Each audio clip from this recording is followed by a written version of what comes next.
One small step for man, one giant leap for mankind.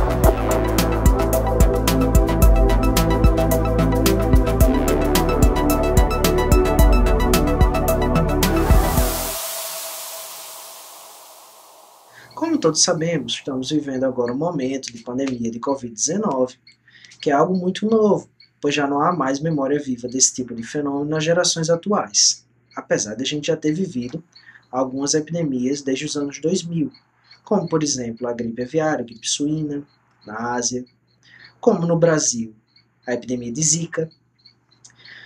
Mas como é algo muito novo, né, já que nenhuma dessas epidemias tinha atingido o alcance necessário para ser declarada uma pandemia, é natural que a sociedade esteja bastante ansiosa, buscando respostas para essa crise.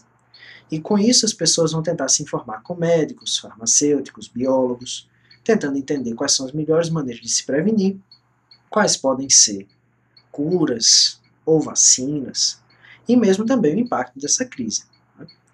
Mas é importante que a gente não esqueça que se as doenças são fenômenos naturais, as epidemias e pandemias são sempre fenômenos humanos. O que é que eu quero dizer com isso? Bom, as doenças, assim como outros desastres naturais, como um terremoto, um maremoto, elas aparecem fora do nosso controle. Mas, diferente desses outros tipos de desastres, elas têm características que as relacionam fortemente com questões sociais. Um exemplo. No caso da erupção de um vulcão, a única coisa que há a fazer para se proteger desse tipo de desastre é fugir do local afetado. Mas as doenças que causam epidemias e pandemias geralmente viajam com as pessoas que fogem. Foi o que aconteceu, por exemplo, no caso da peste negra, que atingiu a Europa e a Ásia no século XIV, e no caso da Europa, pode ter sido responsável pela morte de 1/3 a até metade da população do continente. Como eu já disse a vocês, a doença ela não se origina na Europa. Ela se origina na Ásia Central. E ela começa a se espalhar pelas redes de comércio que ligam um lado ao outro do continente asiático. Isso só foi possível por conta das conquistas dos mongóis na região, que haviam trazido uma certa estabilidade para o continente e permitido um fluxo bastante mais intenso de pessoas nessas rotas comerciais. No entanto, a doença se espalha por essas rotas, mas ela não para por aí, porque as rotas não se resumiam a ligar um lado ao outro da Ásia, mas elas vinham bater na Europa, principalmente e primeiro por meio do Mediterrâneo, atingindo principalmente as cidades-estado italianas, que eram algumas das principais potências mercantis da época. Mas essas não eram os únicos locais em que as rotas comerciais atingiam. Elas também vinham bater em outras regiões, em outras cidades portuárias da Europa, e com isso a doença ia se espalhando pelo mar. E não só pelo mar. As pessoas começavam a ter notícias de uma doença antes desconhecida, que matava muito rápido, que desfigurava as pessoas, algo horrível que elas nunca tinham ouvido falar. E elas tinham medo. E elas fugiam dos locais. Porque nessa época, a medicina da época não conhecia, né, os micro-organismos causadores de doenças. Claro, eles não tinham microscópios disponíveis. Então se achava na época que as doenças estavam ligadas, principalmente, aos ares e às águas dos locais, que podiam ficar envenenados e contaminar as pessoas, causando as doenças. Ares e águas são fenômenos climáticos, e já se sabia na época, por observação, que o clima era algo específico do local.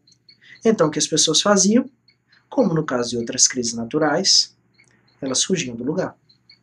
Mas, nesse caso, elas levavam consigo a doença, na forma dos ratos infectados e das pulgas, que os mordiam, sugavam seu sangue infectado e depois passavam para seres humanos, também picando eles e transmitindo a doença por meio dessa transfusão de sangue que elas faziam.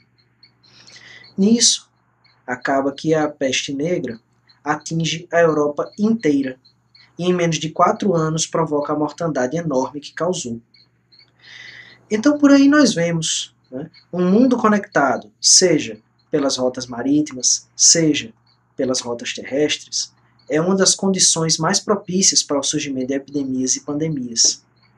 Isso é o que a gente observa hoje em dia também. Não é?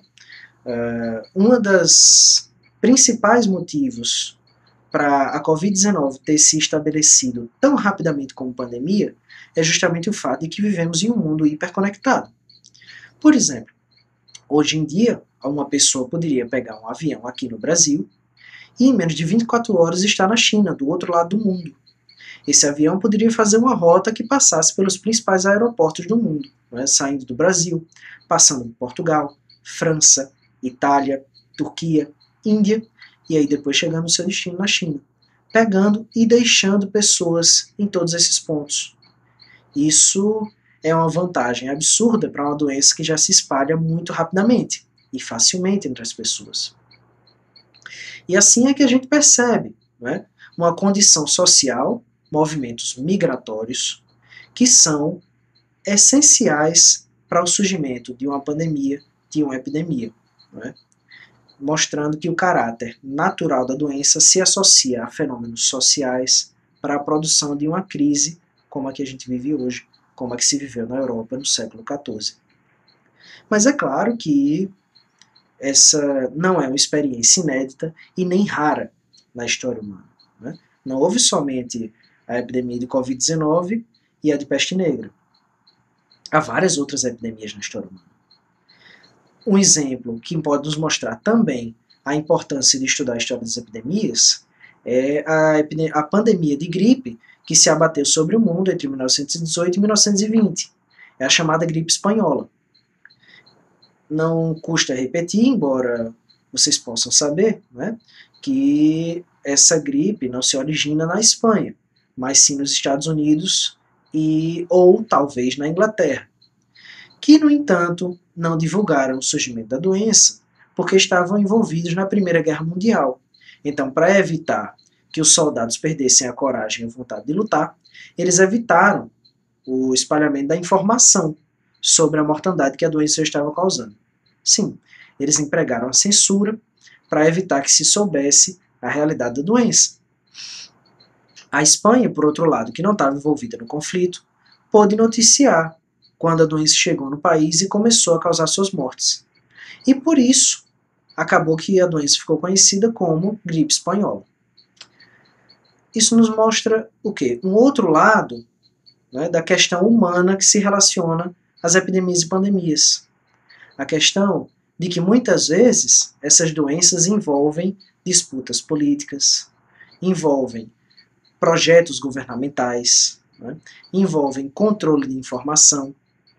É importante a gente lembrar, como mesmo atualmente, há guerras de narrativas muito intensas para determinar qual seria a origem da doença, né, quais são seus efeitos, e mesmo a capacidade de certos medicamentos de atuar ou não na cura da doença efetivamente.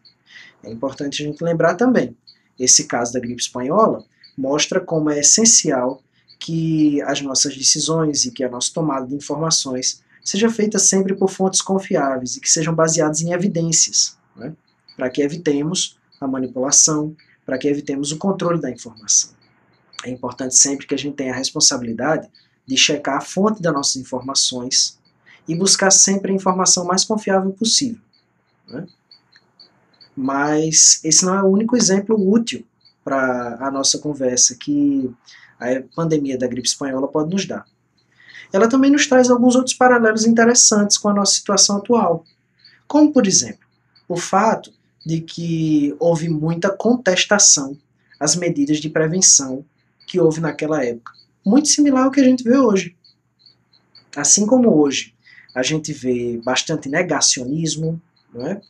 Pessoas que se reúnem para desafiar as medidas preventivas, também assim se viu na pandemia da gripe espanhola.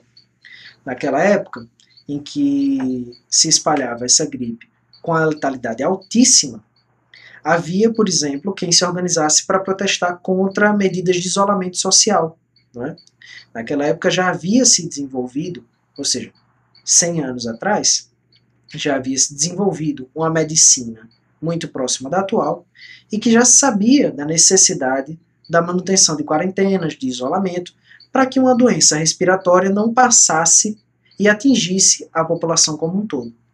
No entanto, havia aqueles que alegavam que essas medidas de isolamento eram contrárias ao seu direito de ir e vir. Principalmente nos Estados Unidos, se organizavam grupos para protestar contra esse tipo de medida. Um outro tipo de protesto que havia era contra o uso obrigatório de máscaras em espaços públicos, também nos Estados Unidos. Esses grupos consideravam o uso de máscaras obrigatório também uma forma de infringir os seus direitos e as suas liberdades.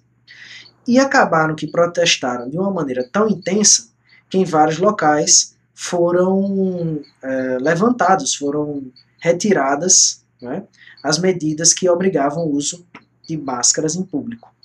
O resultado final, um aumento de 30% a 60% na mortalidade nesses locais, nos meses seguintes em que as leis foram revogadas. Percebemos, assim, como hoje, assim como ontem, existem uma série de disputas sociais que surgem ao redor das epidemias e das pandemias. Mas também, por meio desse exemplo, a gente começa a perceber como é importante prestar atenção nas ações governamentais em tempos de crise, que tem um toque natural, mas também um toque social humano.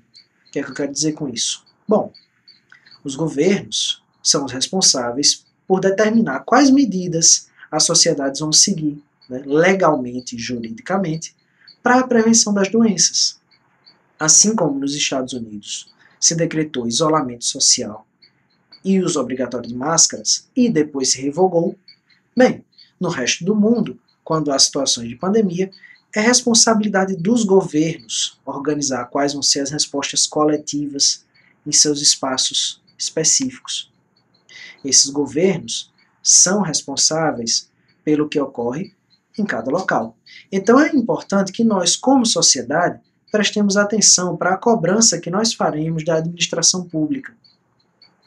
E é também importante que a gente não se esqueça que essas decisões têm consequências graves.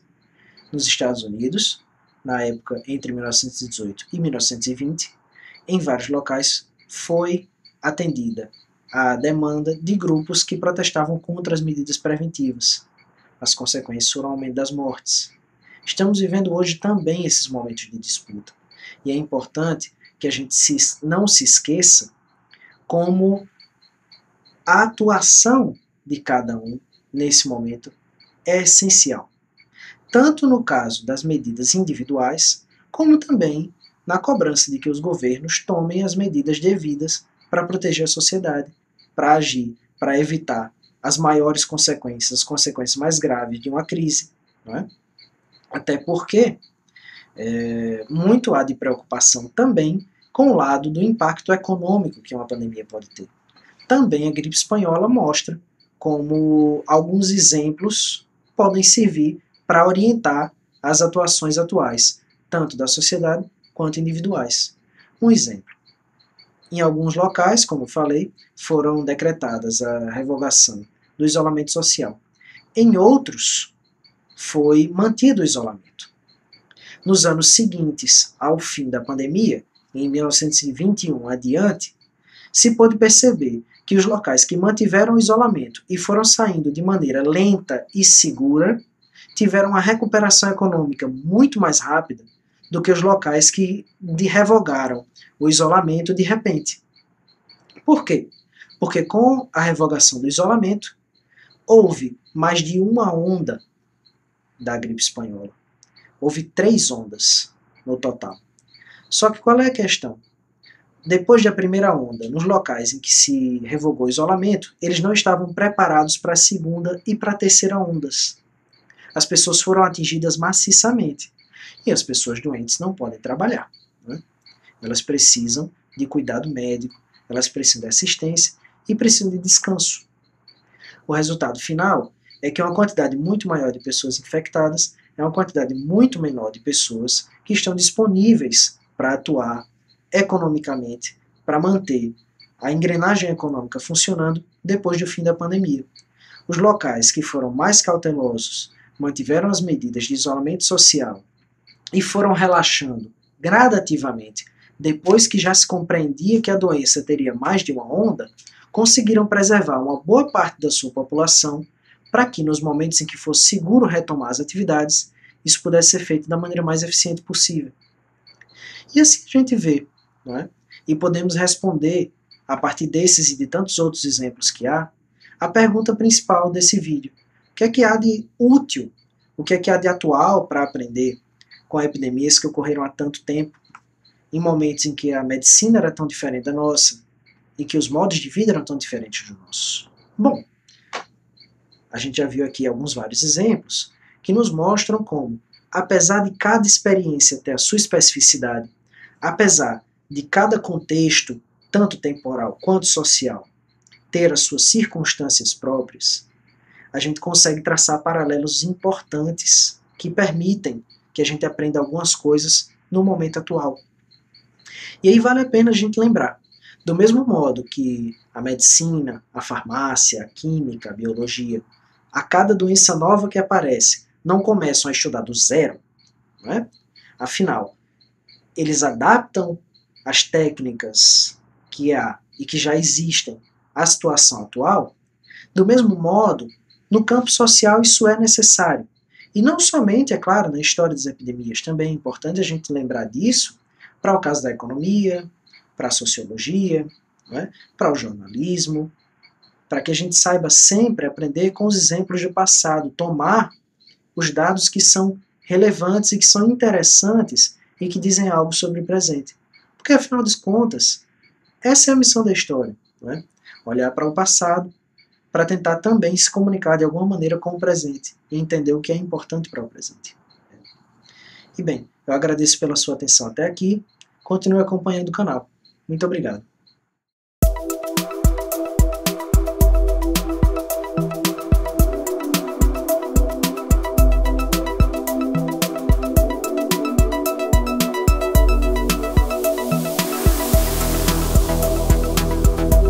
One small step for man, one giant leap for mankind.